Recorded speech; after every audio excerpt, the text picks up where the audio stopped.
Good morning, and welcome, or welcome back, and welcome to the 2016-2017 school year, which is Brooks School's 90th year, if you are keeping track. I was asked by a parent earlier in the week about some of my favorite moments in the year. There are many, as I'm sure all returning folks would agree, but this is definitely one of them. To be here in this space as a whole school, looking so incredibly impressive, full of goals and aspirations and desire to have a great year, determined to put our very best foot forward when we leave in a little while, all of this inspires me. Take a mental snapshot of where you are now, the excitement we are feeling now, and tuck it away someplace that you can draw from in February, let's say. Today, being with all of you, poised to get off to a great start, I truly feel like there isn't anything we can't do. How's that for being excited? I'm not sure how your summers go, but mine goes something like this. We find ways to wrap up a previous school year by about the third week of June. As July approaches with plenty still to do, a different mode and speed take hold. I settle into that mode. I learn that I am not very good at golf again. I enjoy feeling and being more immersed in my family's life together than I sometimes manage when school is in session, something I need to work on. And then the end of July approaches, and the new school year looms larger on the horizon. I get excited about that. I get nervous about that. Then early to mid-August comes. The image on the horizon grows even bigger. I cling to my summer mode and speed that allows time for reflection and family. I delight in feeling more present with them. Then the second half of August is here. School's right around the corner. My heart beats a bit more rapidly. I start waking up earlier and earlier. And above all, I want to get moving. I want to be with all of you. I don't want to wait for this first day of school to arrive. I want it to be upon us. We close in on this day. We make final preparations for your arrival, and then you come, and the waiting ends. The first day of school arrives. For many of my colleagues and for me, we do not know what life is like without a first day of school on some late August or early September day, stretching all the way back to those pre-kindergarten days. In my case, there were 13 first days of school in Lexington, Massachusetts, and they were full of poor wardrobe and haircut choices. I then went on to 4 first days of school at Franklin and Marshall College in Lancaster, Pennsylvania. And I have 2 memories that have held about those first days. One, how incredibly difficult it was to say goodbye to my parents when my freshman year began in 1986. Just brutal. And then 2, trying to figure out who thought it would be a good idea for me to take an economics class. Talk about an effort in total futility. Then I transitioned to the first of what is now 27 first days of school as a faculty member right here at Brooks School. As a brand new history teacher, I wondered, how on earth am I going to teach these students anything? Well, I figured it out. I found a way. I had an enormous amount of support, a topic I will revisit, and can hardly believe that I stand before you today, beginning my 27th year at Brooks School. My 46th first day of school in a row since walking into my pre-kindergarten classroom at St. Luke's Nursery School in Scituate, Massachusetts in September 1971. I made reference a moment ago to wardrobe and haircut choices that were unfortunate when looking back, and figured I would give you a look at yours truly. Right before I took my first step into St. Luke's 45 years ago this month.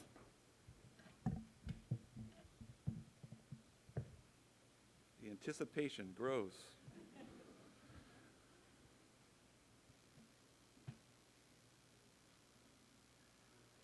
And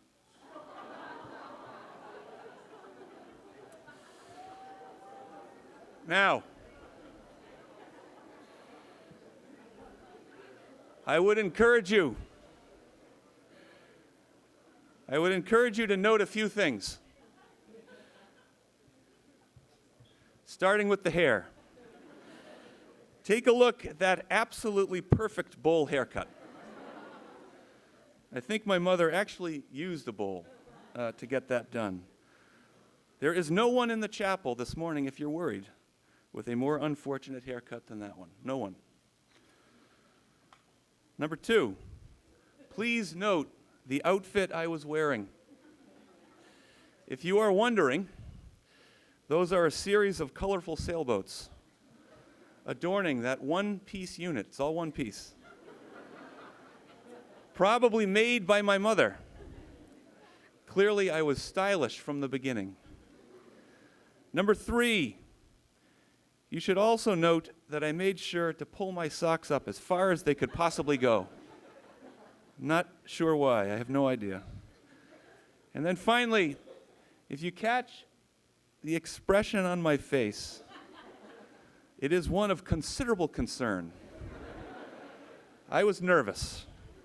It almost looks like I was ready to make a run for it as soon as my mother took the picture.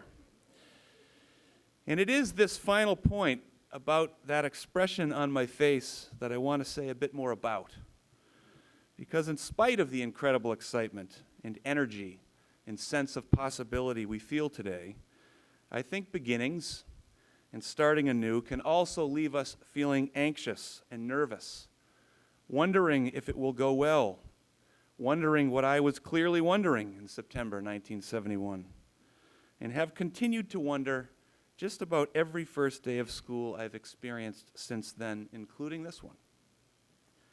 To be sure, I have had many more years than most of you to reflect on the anxiousness that comes with the first day of school, and perhaps with beginnings in general. But I want all of you to know that you should embrace the pangs you carried with you into chapel today. I would be far more concerned if you walked in this morning without a care in the world, an emotion that I suspect is in very short supply today. Without trying to rush things, I also think today about where we might be and how we will be feeling about our year when Prize Day rolls around on May 29th, 2017. Just 261 days from today, if the mighty class of 2017 is wondering. How should we measure the time we spend together? What will make this a great school year? I do not have time to exhaust all that we might consider when making this assessment at year's end. And it is certainly true that all that is in our tangible life at Brooks will be a primary part of that. Our classes, team experiences, leadership roles, clubs we are a part of, dormitories we live in, and so forth. We carry full schedules, and being our best selves in those settings will matter when June rolls around and we take a look back. Yet I always find myself drawn to the less tangible when thinking about how we ought to measure our year together. I tend to believe that the real richness of a school year, the marrow, if you will, is what we find our way to in between the lines, in the more opaque and harder to measure places. This is not a complete list, but here's some of what I'll have in mind when reflecting on the year next June. How many acts of kindness will each of us carry out without any prodding between now and then? I don't know if many of you followed the story that went viral last week of Florida State football player Travis Rudolph choosing to sit with Bo Plasky, an autistic 6th grade student who was sitting alone at lunch when Rudolph was visiting this young boy's school. Here's a picture of the two of them.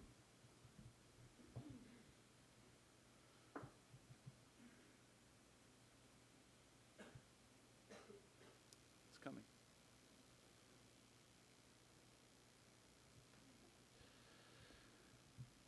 It was, without a doubt, an act of kindness, one that brought as much joy to Rudolph as it did to young Bo Plasky, an important point about acts of kindness. Yet the fact that this image went viral in the way that it did has to mean that what Rudolph did isn't common. If we are to have a great year, this must be common here. In some way, the year we have together will and ought to be measured by how actively kind we are. How often will we follow Rudolph's example? I'll think about that in early June. I read a summary of an article written recently by an author I've never read by the name of Eric Tashalis. The title was Correcting Our Connections. The summary began with Tashalis referencing time he spent working in a university kitchen serving thousands of students. He noted that everyone working in the kitchen had a phrase they said out loud whenever they were walking around with scalding hot water or sharp knives. They would say, "Behind you," to make sure that those who couldn't see them wouldn't get hurt. Tashalis wrote this when recalling how this practice made him feel, and I quote, "Wherever I was in that kitchen, in whatever work I was doing, I heard those two words filling the space with a constant message of safety and compassion. As a result, I knew I was seen, trusted, and cared for. That made me feel like a valuable part of a team. It made me work harder, and it made me want to take care of others," end quote. I would like us to pursue being a behind you school this year. Not literally, so you don't need to walk out of here saying behind you over and over again.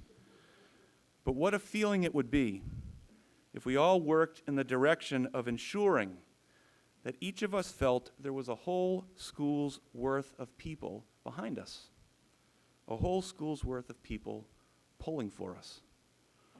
That's the kind of school I want to lead. And the degree to which we are that school this year will play a part in how I'll measure our success. I want us to be confident at all times, but never arrogant. I want everyone at our school to feel able to be their whole and best self without any doubt about how that whole and best self might be received by all of us. I want us to be patient with one another when things are hard, but not complacent with one another when things need to be better. I will measure our year together with all of this in mind when June finally does roll around.